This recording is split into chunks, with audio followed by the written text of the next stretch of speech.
22 de febrero de 1985. El sol de la mañana apenas lograba perforar la densa neblina que, como un manto pesado, envolvía San Judas del Monte.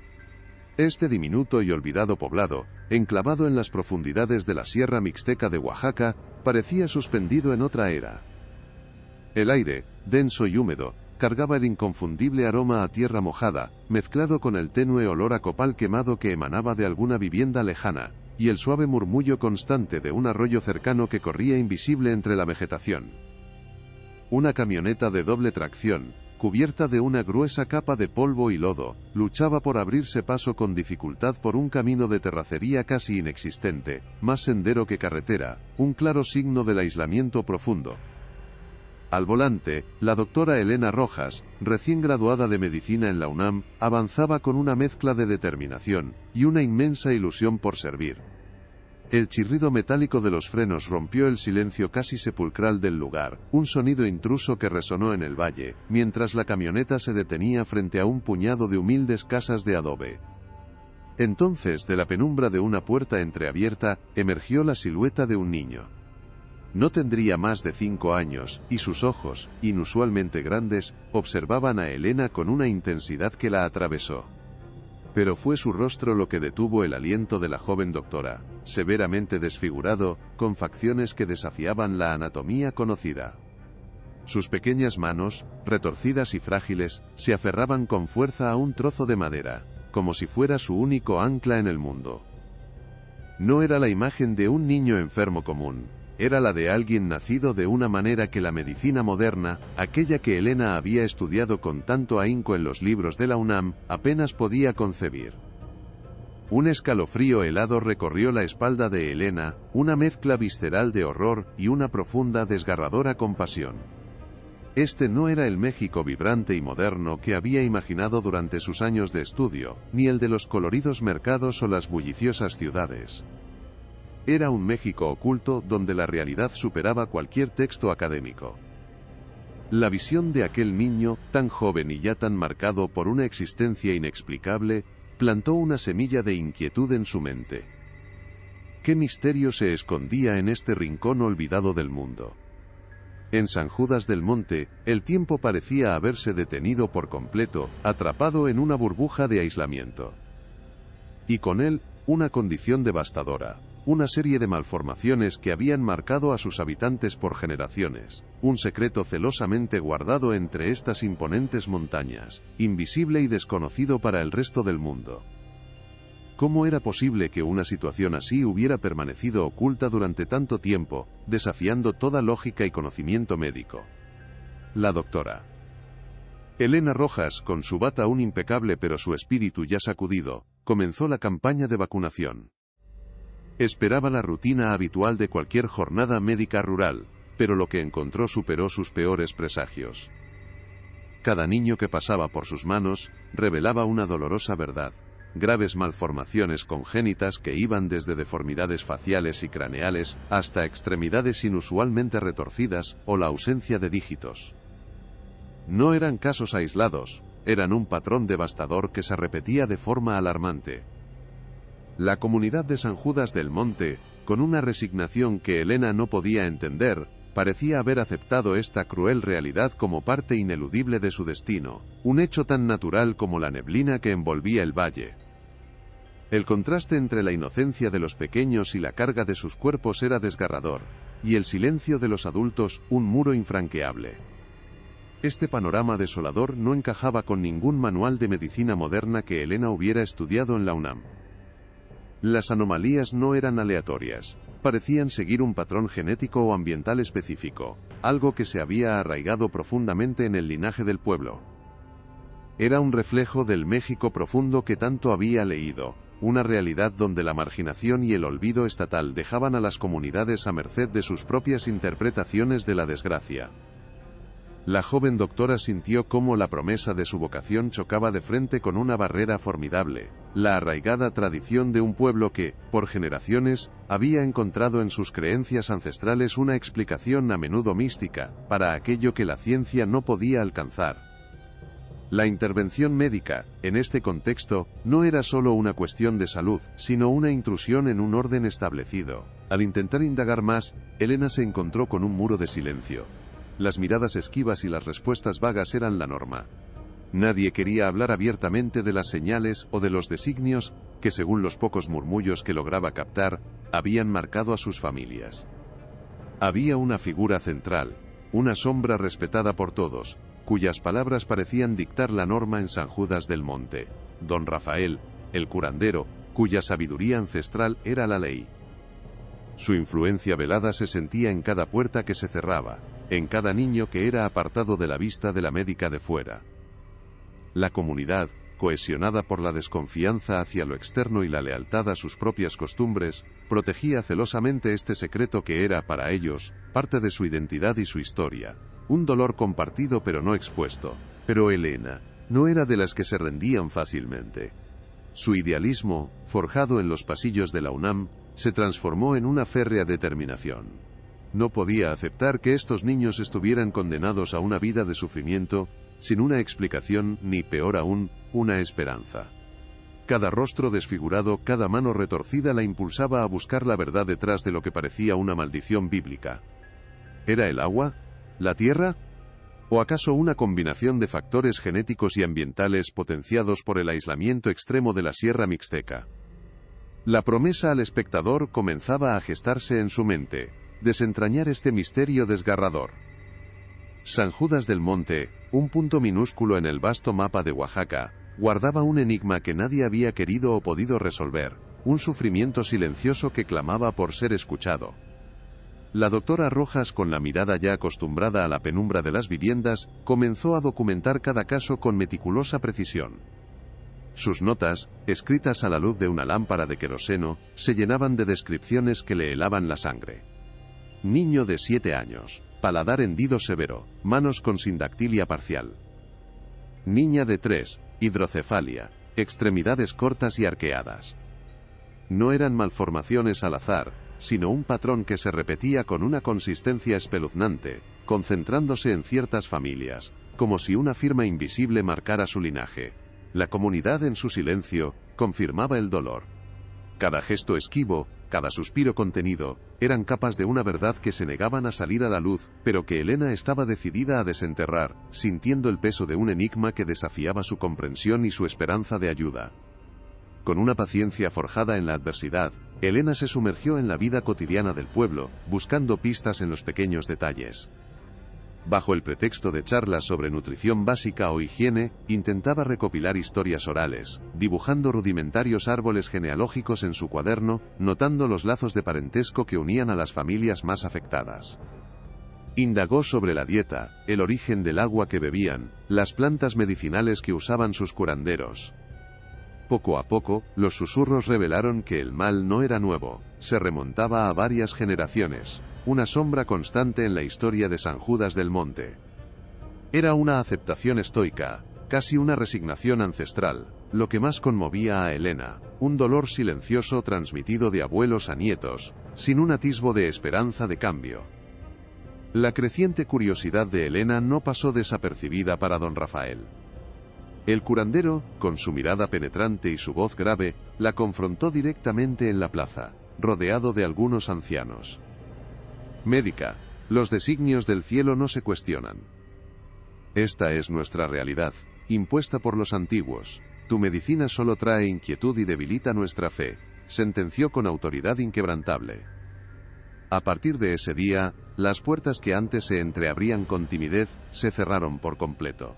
Los niños eran ocultados, las madres evitaban su mirada. La comunidad, cohesionada por el respeto a don Rafael y la desconfianza ancestral hacia lo foráneo, levantó un muro infranqueable. Elena sintió la frustración de la impotencia, pero también una determinación feroz. La resistencia solo confirmaba que había algo importante que ocultar, algo que merecía ser descubierto. Sin embargo, la desesperación de una madre puede romper cualquier barrera. Una noche, bajo el manto de una luna apenas visible, Isabel se acercó sigilosamente a la modesta habitación de Elena. Sus ojos, anegados en lágrimas, suplicaban ayuda para su pequeño. cuyas malformaciones se hacían más evidentes y dolorosas con cada día que pasaba. Con voz temblorosa, Isabel le confió una antigua leyenda sobre el Pozo del Lamento, un lugar maldito desde que, hacía más de un siglo, unos gringos mineros explotaron una veta de plata, abandonando el pueblo abruptamente tras un misterioso incidente. Elena sintió un escalofrío que no era de miedo, sino de una revelación. La mina abandonada, la veta de plata, la conexión ambiental se dibujaba con una claridad aterradora. Con esa pista vital en sus manos, Elena sabía que necesitaba pruebas irrefutables. La leyenda de Isabel, por muy arraigada que estuviera en el folclore local, apuntaba a una verdad científica: la contaminación del agua o la tierra. Decidió que su próximo paso sería recolectar muestras de agua del Pozo del Lamento y de la fuente principal del pueblo, así como muestras de suelo de las cercanías de la antigua mina. La tarea era colosal dado el aislamiento y la falta de equipo, pero la imagen de los niños, especialmente el pequeño de Isabel, la impulsaba sin descanso. Su siguiente batalla sería en Oaxaca capital, donde tendría que convencer al escéptico Dr. Morales de la urgencia y la necesidad de una intervención seria, más allá de la burocracia. Elena llegó a Oaxaca capital, la bulliciosa urbe, un contraste estridente con el silencio ancestral de San Judas del Monte. El aire, ahora denso con el humo de los autobuses y el aroma de la comida callejera, no lograba disipar la pesadez de su misión. Con un maletín lleno de notas y fotografías desgarradoras, se presentó en la Secretaría de Salud, buscando al Dr. Morales. Su oficina, impoluta y llena de pilas de expedientes, era un templo a la burocracia. Elena, aún con el barro de la sierra en las botas, comenzó a exponer sus hallazgos, pero la mirada del director regional, un hombre canoso de unos 50 años, denotaba una mezcla de cansancio y un escepticismo apenas disimulado. Era la primera barrera, tan dura como las montañas que había dejado atrás. El doctor Morales, con un tono condescendiente, interrumpió su relato. Doctora Rojas, aprecio su entusiasmo, pero las zonas rurales de Oaxaca siempre presentan desafíos: la endogamia, la desnutrición, la falta de higiene. Son factores comunes que pueden generar diversas condiciones. No es nada que no hayamos visto antes, sentenció, deslizando las fotografías que Elena le había mostrado. Su desinterés era palpable, un reflejo de un sistema acostumbrado a ignorar las realidades más crudas de sus comunidades más remotas. Para él, eran solo cifras, casos aislados que no merecían una movilización de recursos que alterara su ordenada rutina administrativa. La sangre le hirvió a Elena. La imagen de los niños de San Judas, sus ojos grandes y sus cuerpos retorcidos, se proyectó en su mente, dándole la fuerza para replicar. Doctor Morales, esto no es común. Es un patrón devastador, una epidemia de malformaciones severas que afecta a una generación entera. Si no actuamos, no solo estaremos condenando a estos niños, sino que seremos cómplices de un desastre de salud pública sin precedentes. Necesitamos analizar esas muestras de agua y suelo, ya, espetó, su voz temblorosa de indignación y urgencia. Sabía que la batalla contra la indiferencia sería tan ardua como la que libraba contra la enfermedad. Doctor Morales, sintiéndose acorralado por la vehemencia de Elena y la pila de fotografías que clamaban una verdad innegable, finalmente cedió, aunque su rostro aún reflejaba una mezcla de irritación y escepticismo. Con un suspiro profundo, accedió a enviar un pequeño equipo para recolectar las muestras que Elena solicitaba. No sería una movilización a gran escala, ni con los recursos que ella consideraba urgentes, sino una medida preliminar, según sus palabras. La doctora Rojas sintió un alivio fugaz, una pequeña victoria en medio de la burocracia que se cernía como una sombra sobre la salud pública. Sabía que cada paso sería una batalla, pero la posibilidad de obtener pruebas la llenaba de una determinación renovada, un motor incansable para los niños de San Judas. Una semana después, un viejo jeep de la Secretaría de Salud, menos imponente que la camioneta de Elena, apareció por el maltrecho camino de terracería. A bordo, 2 técnicos de laboratorio, jóvenes y visiblemente incómodos en el aislamiento de la sierra. Elena, ya familiarizada con los senderos, los guió hacia el Pozo del Lamento, una boca oscura y rocosa, casi engullida por la vegetación. La comunidad, bajo la atenta y severa mirada de don Rafael, observaba desde la distancia, Isabel, sin embargo, se acercó, su presencia silenciosa otorgando un velado permiso. Con un rudimentario equipo, se tomaron muestras de agua del pozo, de la fuente principal del pueblo y de la tierra cercana a la antigua mina, cada gota y cada gramo, una pieza potencial del rompecabezas. Las muestras, cuidadosamente etiquetadas y guardadas en contenedores herméticos, emprendieron el viaje de regreso a Oaxaca capital.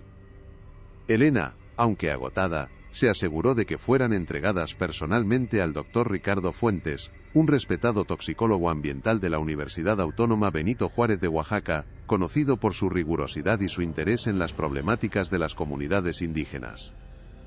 El laboratorio de Fuentes, con su array de complejos equipos de espectrometría y cromatografía, era un mundo aparte de la humilde choza de Isabel.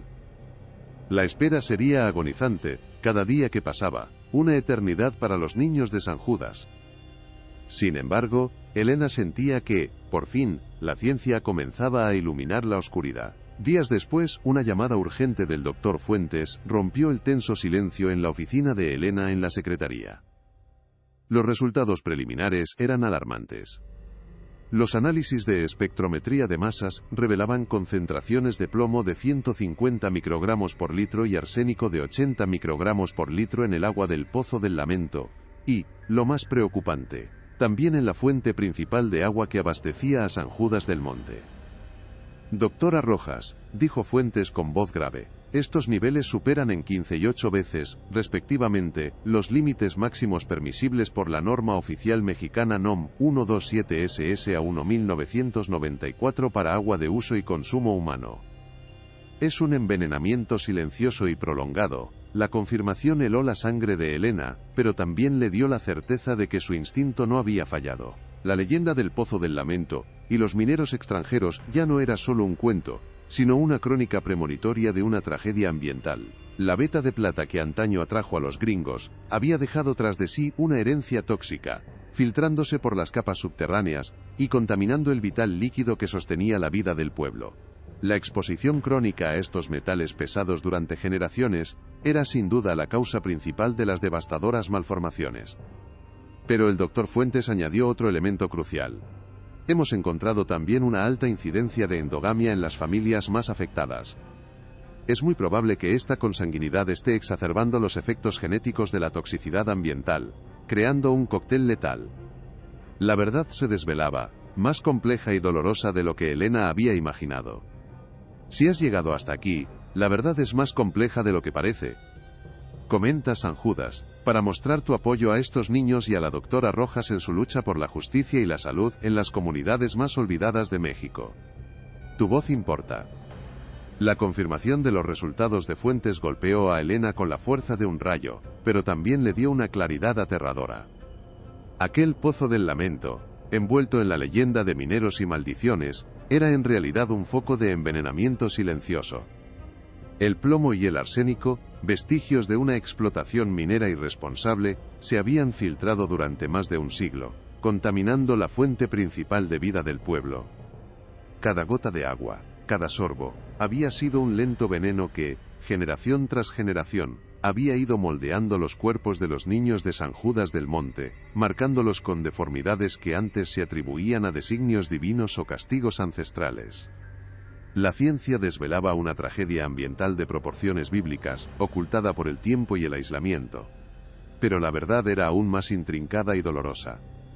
El Dr. Fuentes no solo había hallado la toxicidad ambiental, sino que sus análisis genéticos preliminares en algunas familias revelaban una alta incidencia de endogamia, una práctica común en comunidades aisladas que buscan preservar su linaje y costumbres. Esta consanguinidad exacerbaba los efectos de los metales pesados, actuando como un catalizador genético que multiplicaba la vulnerabilidad a las malformaciones. No era solo un problema de agua contaminada, sino un cóctel letal donde la herencia genética de un pueblo, forjada por siglos de aislamiento, se unía a una agresión ambiental, creando un destino casi ineludible. La tragedia era una maraña de factores interconectados, desafiando cualquier solución simple. La revelación dejó a Elena con una mezcla de horror y una renovada determinación. La promesa de desentrañar el misterio de San Judas del Monte se había cumplido, pero ahora la magnitud del desafío era aún mayor. No se trataba solo de sanar un cuerpo, sino de confrontar una historia, una cultura y un sistema. La batalla no sería solo contra la enfermedad, sino contra la indiferencia burocrática, la arraigada tradición y la urgente necesidad de reeducar a una comunidad que había vivido bajo una sombra tóxica y un destino genético por generaciones. Elena sabía que el camino sería arduo, pero la imagen de cada niño, especialmente el de Isabel, le daba la fuerza para seguir adelante, convencida de que la ciencia, combinada con la empatía, podía romper el ciclo. De vuelta en Oaxaca capital, Elena intentó presentar los resultados irrefutables al doctor Morales, esperando una movilización inmediata y contundente. La evidencia de plomo y arsénico, junto con los hallazgos de endogamia, era una bomba que exigía acción. Sin embargo, la respuesta del director regional fue aún más desalentadora que la primera vez. Morales, con una frialdad calculada, argumentó sobre la escasez de presupuesto, la complejidad de intervenir en comunidades indígenas sin el consentimiento explícito de sus autoridades tradicionales, y la maraña de trámites legales que una iniciativa de tal magnitud implicaría. Para él, era un problema que excedía las capacidades de su departamento y que, francamente, prefería mantener oculto bajo la alfombra burocrática.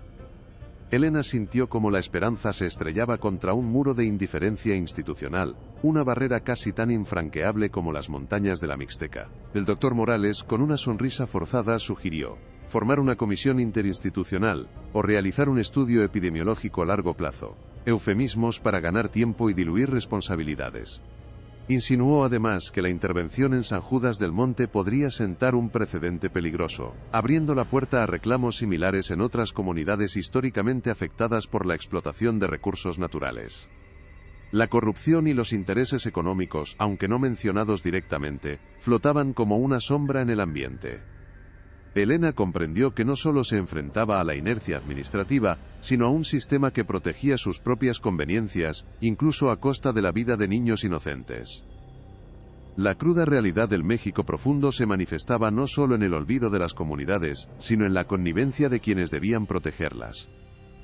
La lucha sería más política que médica. Desesperada por la parálisis burocrática, Elena decidió regresar a San Judas del Monte. Sentía la urgencia de compartir los resultados con Isabel y las otras madres, esperando que la verdad científica les diera la fuerza para exigir acción. Sin embargo, al llegar, encontró una comunidad aún más hermética. Don Rafael había reforzado su influencia, difundiendo rumores de que la médica de fuera solo buscaba desestabilizar su orden y deshonrar a sus ancestros con mentiras. Las miradas eran hostiles, las puertas se cerraban antes de que pudiera acercarse. Y entonces, el golpe más duro. El pequeño de Isabel, cuya vida había sido el motor de su incansable búsqueda, había empeorado drásticamente. Su respiración era superficial, su piel, de un tono azulado. La toxicidad ambiental estaba cobrando su precio más cruel e inmediato. La visión del niño de Isabel, ahora al borde de la muerte, y la implacable resistencia de la comunidad y la burocracia, llevaron a Elena a su límite. Las lágrimas brotaron sin control, una mezcla de rabia, frustración y una profunda impotencia. Se sintió sola, abrumada por la magnitud de la injusticia y la indiferencia. ¿De qué servía la ciencia si nadie escuchaba? ¿De qué valía su juramento si no podía salvar a estos niños? Pero en el fondo de ese abismo de desesperación, surgió una chispa. No podía rendirse. Si el sistema y la tradición se negaban a ver, ella los obligaría. Era hora de buscar aliados fuera de los canales oficiales, de romper el silencio con la verdad, cueste lo que cueste. Su lucha por San Judas del Monte apenas comenzaba. La doctora Elena Rojas, con el corazón latiéndole con una mezcla de ansiedad y determinación, se plantó frente a la tensa asamblea en la plaza principal de San Judas del Monte. El sol de mediodía caía a plomo, pero el ambiente estaba cargado de una pesadez que no era del calor. En sus manos, no llevaba solo papeles, sino la verdad irrefutable, radiografías que mostraban huesos deformes, informes de laboratorio con cifras escalofriantes de plomo y arsénico, y mapas geológicos que delineaban el rastro tóxico de la antigua mina. Don Rafael, con su rostro surcado por los años, y una mirada que era un desafío, la observaba desde el centro de un círculo de ancianos. Su presencia imponente, un muro de tradición erigido contra la ciencia. La comunidad entera, silenciosa y desconfiada, contenía la respiración, a la espera de un veredicto. La batalla por la verdad comenzaba. Elena, con voz firme pero cargada de emoción, expuso los hallazgos del Dr. Fuentes. Habló del envenenamiento silencioso, de cómo el agua que habían bebido por generaciones se había convertido en un veneno lento, y de cómo la endogamia, una práctica ancestral, había amplificado la vulnerabilidad. Los rostros de los comuneros reflejaban una mezcla de negación y un miedo ancestral que comenzaba a resquebrajarse. Pero fue la aparición de Isabel, sosteniendo a su pequeño hijo en brazos, lo que rompió el dique de resistencia de don Rafael. El niño, apenas un soplo de vida, tenía la piel azulada, sus pequeños pulmones luchando por cada aliento. Esa imagen, la de la inocencia muriendo lentamente, fue un golpe directo al corazón del curandero, una verdad más poderosa que cualquier leyenda o creencia. Las lágrimas brotaron de los ojos de don Rafael, surcando las profundas arrugas de su rostro. La imagen del niño de Isabel, la personificación de un sufrimiento que ya no podía ser explicado por designios divinos, hizo que su férrea fe en la tradición se tambaleara. En un momento de profunda humildad, su voz grave, normalmente autoritaria, se quebró. Levantó la mano, no para detener a Elena, sino en señal de rendición, de aceptación. La medicina de los antiguos no puede curar esto, sentenció, su mirada perdida en el pequeño cuerpo de la criatura. Era un quiebre cultural, un reconocimiento doloroso de que la ciencia, por fin, había desvelado un misterio que había condenado a su pueblo por generaciones. La esperanza, frágil pero real, comenzaba a asomarse en San Judas del Monte. La aceptación de don Rafael, impregnada de una profunda tristeza, derribó el último muro de silencio en San Judas del Monte. Con la comunidad finalmente unida bajo la verdad científica, la doctora Elena Rojas pudo movilizar al reticente doctor Morales y a las autoridades estatales. El gobierno federal y estatal, confrontados con la innegable evidencia de plomo y arsénico, y la unánime súplica de un pueblo, ya no pudieron ignorar la tragedia. Se implementaron medidas de emergencia, suministro inmediato de agua embotellada y, crucialmente, la perforación de nuevos pozos para garantizar un suministro de agua potable y segura.